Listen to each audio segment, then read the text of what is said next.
बोलो है कि नहीं सबका अकीदा। देखिए मैं बताऊं, ये हजारों हजार का इतना बड़ा सैलाब है, लेकिन इसमें अक्सर लोगों ने सर हिलाए हैं। ऐसे जो बैठे वो अल्लाह का शुक्र अदा करें कि कुर्सियां मिल गई हैं, और जो खड़े हैं वो सब्र करें और इस बात पर शुक्र अदा करें अल्लाह ने इतनी मजबूत टांगे दी है कि ये बैठ के सुन रहे, हम खड़े होकर हुजूर की बातें सुन रहे। दिल थोड़ा कोई ना करे, जो बैठे ना तो वो थोड़ा सा ड्यूटी अपनी मजबूती से निभाए। हाँ, वरना अगर आप थक गए हो तो फिर आप हट सकते हैं, जो खड़े वो बैठ सकते हैं। क्या रहा है, आप ताजा दम है कि थक गए आप लोग? तैयार है सारे लोग? तो मैंने एक बात कही थी कि सर नहीं हिलाना है, जबान से बात करनी है। सर नहीं हिलाना है, जो बात अच्छी लगे सुभान अल्लाह कहना है, यस और नो पे यस और नो कहना, हाँ ना कहना है, बस इतना करना है। आपसे कोई अंगूठे लेकर के जमीन लेने में नहीं आया, आपके मकान पे कब्जा करने में नहीं आया।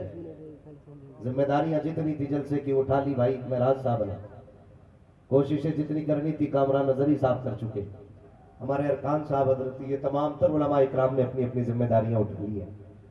अल्लाह का शुक्र अदा करते हैं कि आज की रात महबूब की बातें करने के लिए उसने हम लोगों का इंतखाब किया और सुनने के लिए आप लोगों का इंतखाब किया।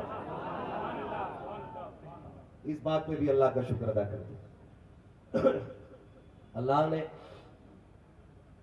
महराज भाई को बेटी से नवाजा। यकीन करें, बड़े बड़े नारों से, बड़े बड़े नजरानों लिफाफों से भी इतनी खुशी नहीं होती है जब कोई बेटी के आने पे इतनी खुशी करता है, तो जितनी खुशी उसकी खुशी पे हुआ करती है। ये कड़वी सच्चाई है। बेटियां कल भी मारी जाती थी, बेटियां आज भी मारी जाती हैं। फर्क इतना है, कल पैदा होने से पहले नहीं, बाद में मारी जाती थी, और जवान होने से पहले मार दी जाती थी। आज पैदा होने से पहले मार दी जाती है और जवान होने के बाद भी मारी जाती है। गौर करने वाली बात, बहुत गौर से मेरी एक एक बात सुनिएगा। जरूरी नहीं है मैं 2 घंटे गुफ्तगू करूं। तूफान नूह लाने से आखिर क्या फायदा, एक अश्क ही बहुत है अगर कुछ असर करे। खुदा करे आज महराज भाई की इस महफिल के सदक़े में किसी बेटी को आज के बाद इज्जत मिलना शुरू हो जाए, ये कोशिश रहेगी। अल्लाह आज की महफिल के सदक़े में हर बेटी को इज्जत अता फरमा। बहुत गौर से मेरी बात सुनिएगा। पहले सिर्फ पैदा होने से पहले बेटी मारी जाती थी, आज पैदा होने के बाद कल बेटी मारी जाती थी, आज पैदा होने से पहले भी मारी जाती है और जवान होने के बाद भी बेटी को कत्ल किया जाता है। मैं पूछना चाहता हूं यह तब्दीली कैसी है? आप तारीख पढ़ डालिए। पैगंबर इस्लाम सल्लल्लाहु अलैहि वसल्लम ने जब मक्के की सरजमीन पे कदम रखा तो हर सितम बेटियों पे था। औरत नाम को जीने तक का अधिकार नहीं था। मैं तो बेटियों से भी बार बार एक बात कहता हूं, जब कभी सर से दुपट्टा सरकने लगे ना तो फिर आमिना के लाल के एहसान को याद कर लेना।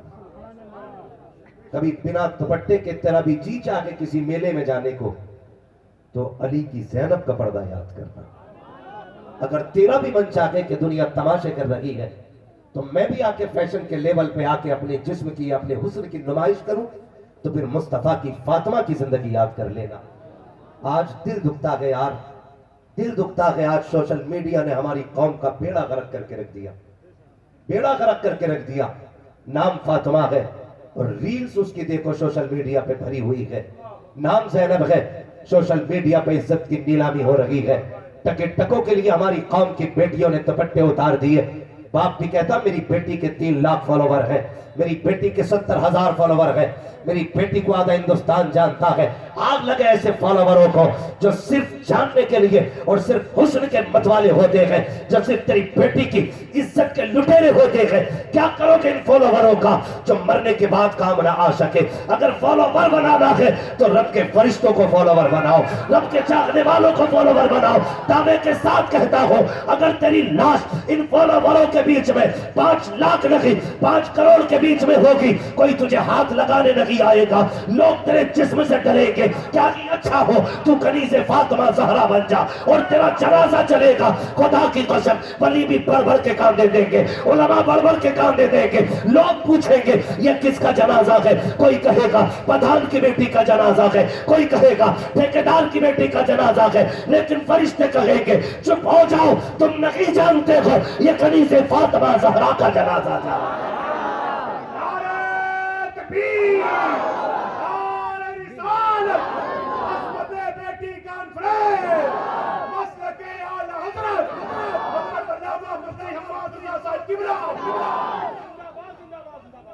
मेरी कौम की बेटी हो, उम्र जिंदगी कट जानी है, डॉलर के सहारे भी कटनी है और रब की रहमत के सहारे भी कटनी है। जिंदगी तो कटनी ही है। ओ भाई, जी वो भी रखे गए जिनके हाथ पैर नहीं है, जी वो भी रखे गए जो जहाजों में उड़ रहे हैं, लेकिन किसी की कब्र में तुमने सोने की चादर बिछती नहीं देखी होगी। सबको मिट्टी में लेटना है, सबको मिट्टी में लेटना है। गैरत आती है। ये रील्स के ऊपर, सोशल मीडिया के ऊपर नाचने वाली कौन? हमारी बेटियां। आज सारे रो रहे ना, सारे रो रहे, इर्तिदाद इर्तिदाद इर्तिदाद। मौलवियों ने बेड़ा गर्क कर दिया, कोई असर इनकी तकरीरों में नहीं हो रहा है, ये रोक नहीं पा रहे थे। मुझे बता तो सकी, रब ने तुझको तेरे घर का जिम्मेदार बनाया था, मुझे बता तो सकी तूने अपने घर का कितना ख्याल किया। काश तूने शरीयत मुस्तफ़ा को फॉलो किया होता तो आज तू किसी का मोहताज नहीं होता। अपनी बर्बादी का जिम्मेदार दूसरों को ना ठहराया करो। मैं आपको बता दो, ये तो सभी ने जाना है कि जिसके घर में बेटी हो जाती है वो जन्नत का अल्लाह ताला उसको परवाना अता फरमा देता है, लेकिन खाली 3 बेटियों का निकाह कर देना कि जन्नती होने के लिए काफी नहीं है। उससे पहले 3 काम जरूरी है। आप जानिए तो सकी 3 काम कौन से जरूरी है? जब अल्लाह बेटी दे तो उसका नाम वो रखो जो रब को भी पसंद हो, मदीने वाले मुस्तफा को भी पसंद हो। जब वो नाम रख चुको उसके बाद उसको ऐसी तरबियत दो, वो तालीम दो जो तालीम अल्लाह और उसके रसूल के करीब कर दे। अब तुम मुझे बताओ तो सकी, तुम्हारे घर के अंदर बेटी पैदा होती है, मौलाना जरा बताओ बेटी आई है, क्या नाम रखा जाए? तो मौलवी ने तो यूं पढ़ा था ना, मेरे नबी ने फरमाया जिसने अपनी बेटी की मोहब्बत में, मेरी बेटी की मोहब्बत में अपनी बेटी का नाम फातिमा रखा है, कयामत के दिन मैं उसका भी हाथ पकड़ के जन्नत में दाखिल करूंगा जो मेरी बेटी की मोहब्बत में अपनी बेटी का नाम फातिमा रखेगा। मौलवी ने सर उठाया, कहा जाओ बेटी का नाम फातिमा रख दो। तुमने कह दिया मजा नहीं आया, ये तो ओल्ड हो गया है, कोई नाम नया नाम बताओ। का इससे ज्यादा नया नाम कौन सा होगा, इससे ज्यादा खूबसूरत नाम कोई नहीं। तुम पलट के आए, तुमने बेटी का नाम कहां से लिया? का इसका नाम सारा रखो, इसका नाम सानिया रखो, इसका नाम फना रखो। तुमने एक्ट्रेसों के नाम उठाए और उठाने के नाम बेटियों के रख दिए। उसके बाद जब नाम की नहुसत आई है और तुम्हारी बेटी बेगैरत होके घर से निकलने लगी है तो तुमने ये कहा बेड़ा मौलवियों ने गलत किया है। नहीं, खुदा की कसम बेड़ा तुमने गलत किया है। अगर तुमने अपनी बेटी का नाम फातिमा रखा होता तो उसकी रग रग में हया होती, एक एक सांस के अंदर उसके अंदर खातून जन्नत की मोहब्बत होती। पहला नाम रखना था, अपनी बच्चियों का नाम अच्छा रखो। क्या रखोगे पहला नाम? जोर से, जोर से। ये पीछे वाले क्यों नहीं बोल रहे? क्या नाम रखेंगे? ये नाम रखा जाना चाहिए। मुबारकबाद पेश करता हूँ महराज भाई को, इन्होंने अपनी बेटी का नाम फातिमा रखा है। और हुजूर ने फरमाया अपने बच्चों के अच्छे नाम रखो, क्योंकि नाम का असर जात में होता है, नाम का असर जात में होता है। तो सबसे पहले तो नाम रखने में गड़बड़ी करें, नाम रखने में गड़बड़ी। अगली बात फिर उनके बाद उनकी तरबियत होगी। तरबियत कैसी होगी? हम जो तरबियत देते हैं जरा गौर करें। हमारी तरबियत, अल्लाह माफ करे, पुराना मानिए, ईद है, त्यौहार है, आज मार्केट में शर्म वाले कपड़े खरीदने चले जाओ ना रेडीमेड, तो एक कपड़ा भी हया वाला मार्केट में नहीं आ रहा। अरे देखिए यार, ये कंडीशन है। और किसी मुसलमान से कहो ना ईद पे यार क्या बेच रहा है, कहता मौलाना तुम्हें क्या मालूम, चल ही यही रहा है। यही कहते हैं, यही चल रहा है, अब जो चलेगा वही तो बेचेंगे, इसके अलावा कुछ चल ही नहीं रहा है। आप जरा गौर करें, खरीदने वाला कौन था ईद पे कपड़े? मुसलमान। बोले मुसलमान थे। बेचने वाले कौन थे? जोर से मुसलमान। पहना किस दिन गया वो कपड़ा? और जोर से ईद क्यों होती है? ईद का मतलब क्या है? क्यों ईद होती है? आप बताएंगे क्यों ये खुशी मनाई जाती है? 30 रोजे हो गए इसलिए, अब रोटी खाने के दिन खुल गए इसलिए। 30वें दिन जो रोजे मुकम्मल होते हैं, चांद नजर आता है, ईद जो मनाई जाती है ना, वो इस चीज की खुशी होती है हमें रब ने इस माह मुकद्दस के सदक़े में माफ कर दिया है। ये मतलब ईद का होता है, हमारे गुनाह माफ हो चुके हैं। और पूछो इन उलमा से, ये आपको बताएंगे ईद के दिन रोजा रखना हराम। क्या है? रोजा रखना किसके लिए रोजा होता है? अल्लाह के लिए ना। किसके लिए रखते रोजा यार? अल्लाह के लिए। लेकिन ईद के दिन रोजा रखना, सारे बोले मैं कुछ बताना चाहता हूं, ईद के दिन रोजा रखना और जोर से क्यों? क्योंकि उस दिन हम अल्लाह के मेहमान होते, उस दिन हम अल्लाह के मेहमान होते हैं, इसलिए हमें रोजा रखना हराम है। उस दिन हम रोजा नहीं रख सकते हैं। आज हम अल्लाह के मेहमान हैं। अब मुझे बताओ तो सही, मैंने आपकी दावत की, आप वैसा चेहरा बना के आते हो जैसा मौलवी को पसंद है। मैं इसलिए तकरीर करने आया क्योंकि मुझे तकरीर के लिए बुलाया गया है। हम जिसके दरवाजे पे जाते हैं बुलावे पे, कोशिश ये रहती है उसको हमसे नाराजगी ना हो। मुझे बताओ तो सही, ईद के दिन हम तो रब के मेहमान थे और खुशियां भी इसलिए मनाई जा रही थी कि ईद का दिन है। आज हम गुनाहों से साफ हो गए हैं, हमारे रब ने हमें माफ कर दिया है। जैसी ईद के दिन सूरज निकला है, हमारी बेटियों ने बेगैरती वाला लिबास पहना, ऐसे कपड़े जिनमें बदन नजर आ रहा था। ईद के नाम पर अय्याशियों के बाजार गर्म किए गए, चौराहों पर बेटियां बेपर्दा घूमने निकल गई। मैं पूछना चाहता हूं उस वक्त फरिश्ते क्या कहते होंगे जिस दिन तुम्हें ईद की खुशी के अंदर रोजे रखने को हराम किया गया, तुम्हें रब की तरफ से दावत दी गई है। उस दिन हमारी बेटियों ने बेगैरती वाला लिबास पहना और फिर ये लोग कहते हैं क्या हो गया है, रमजान भर इबादत की है, अभी महीना गुजरा है, देखो तो बारिश नहीं हो रही है। बताओ तो सही, अगर अल्लाह को राजी करने की बजाय उसको नाराज करोगे तो बारिश कहां से होगी, रहमत कैसे आएगी? ए मेरी कौम की बेटियों, फैशन में कुछ भी चलता हो, तुम्हें डिजाइन नहीं देखना है। अगर देखना है तो लिबास फातिमा ज़हरा देखना है, मुस्तफा की पसंद देखना है। दुनिया कुछ भी पहने, तुम वो पहनो जिसको खुदा पसंद करे, मुस्तफा पसंद।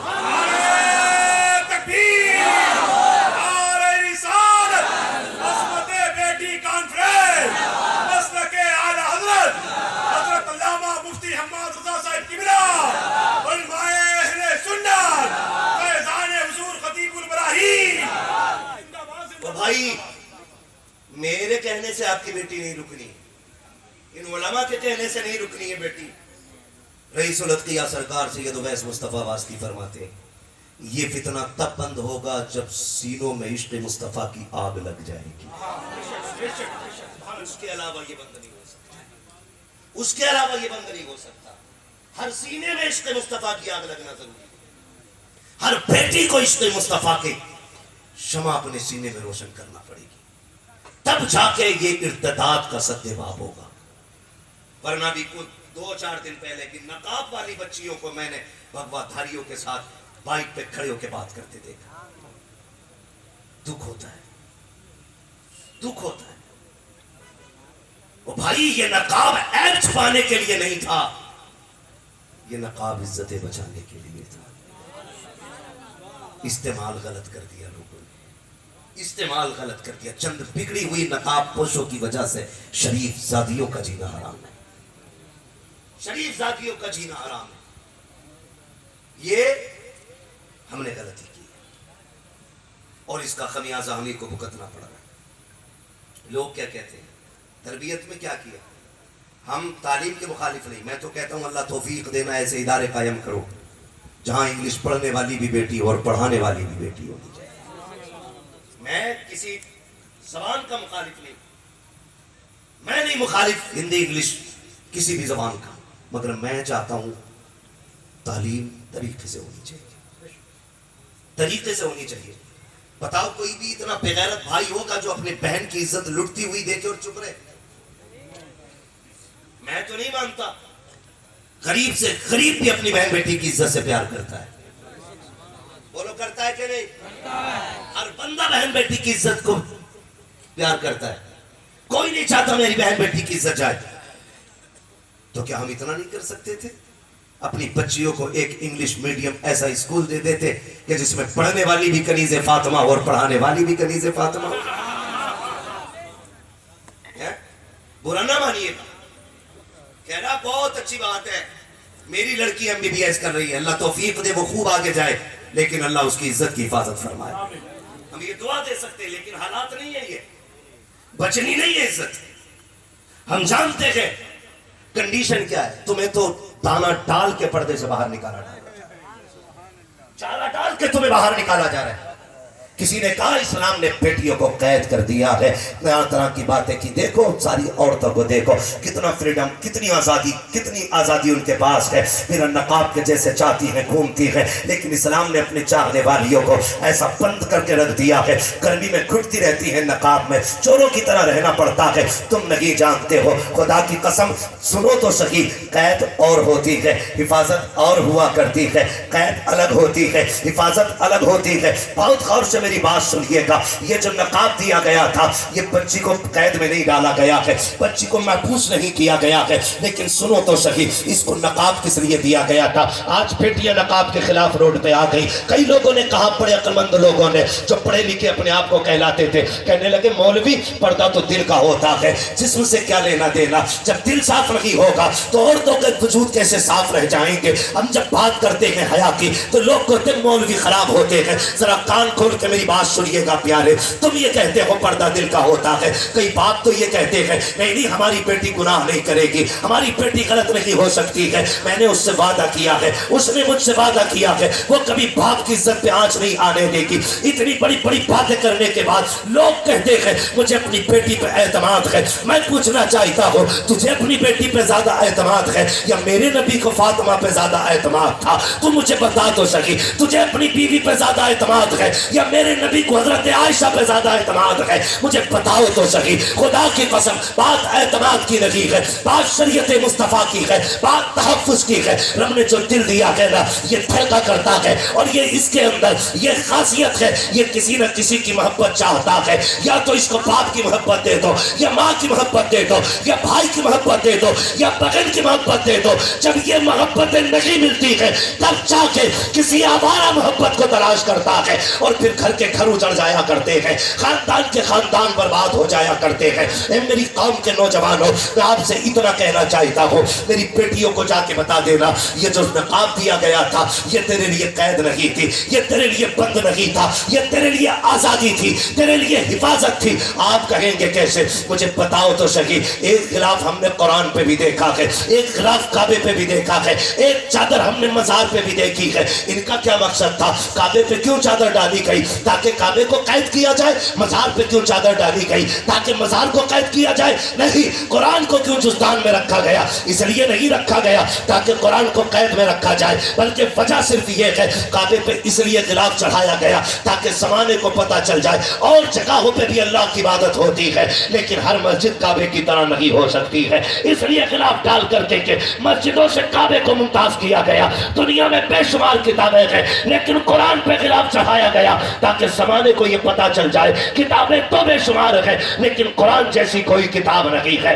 खुदा की कसम, मजार के अलावा सैकड़ों कब्रें होती हैं, सिर्फ मजार पर चादर इसलिए आती है ताकि जमाने को पता चल जाए कि ये कब्र आम है और जिस पर चादर पड़ी है ये खास कब्र है, ये अल्लाह वाले की कब्र है। इसी तरह जब लाखों बेटियां बेपर्दा निकलती हो, इस्लाम ने नकाब दे दिया और कहा सुन बेटी, जब तू निकलेगी दुनिया कह देगी ये जो गुजर के जा रही है ये आम बेटी नहीं बल्कि मुस्तफा के दीन की शहजादी गुजर के जा रही है।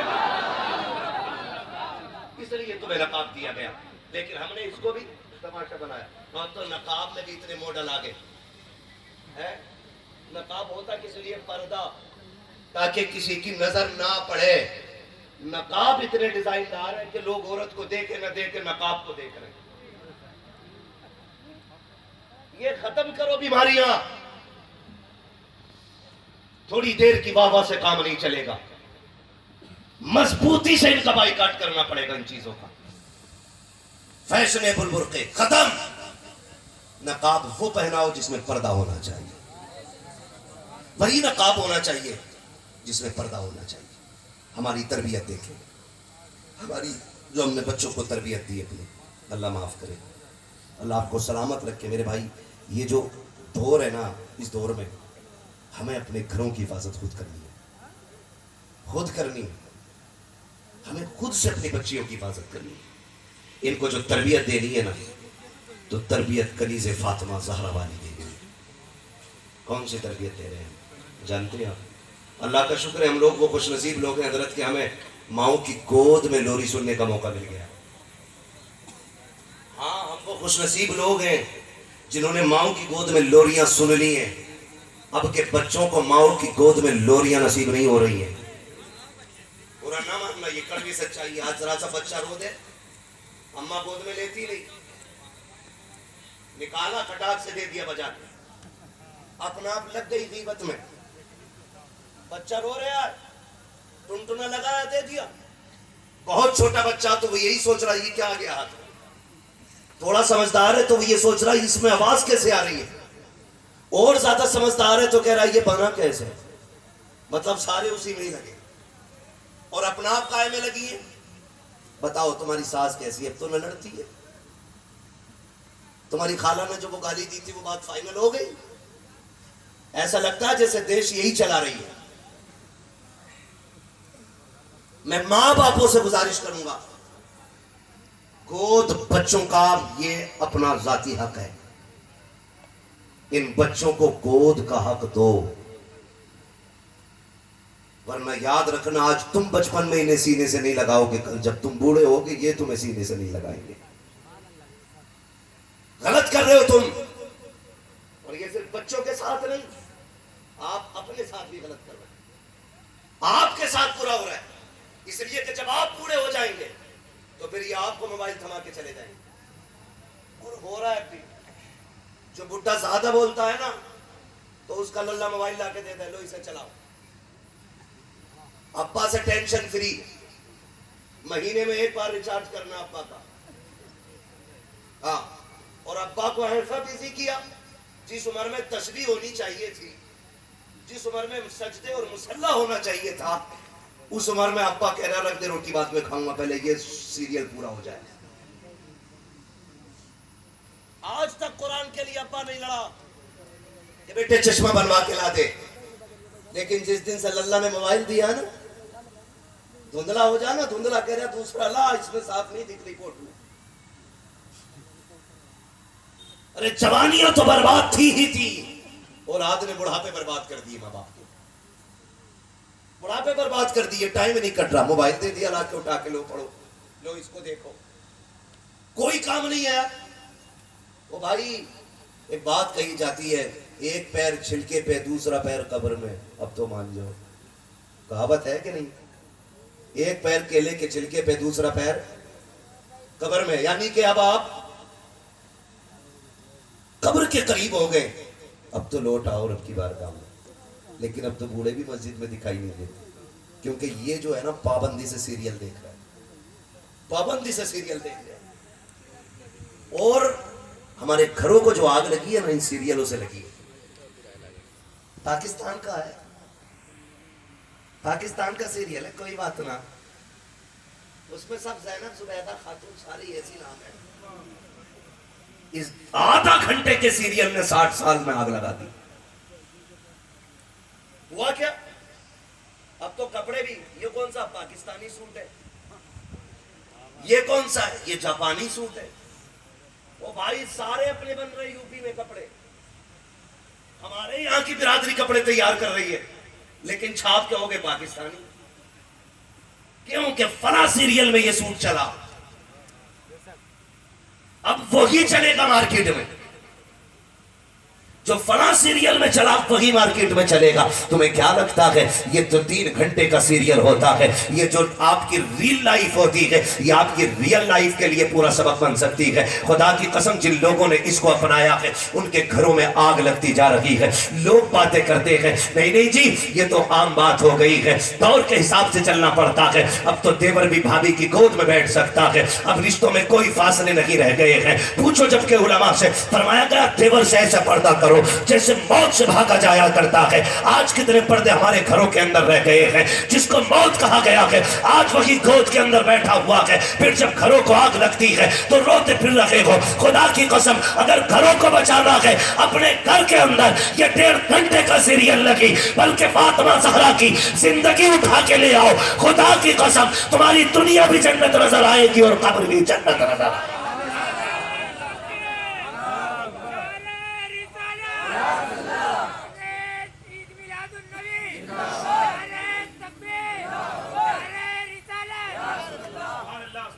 तरबियत का ख्याल करो।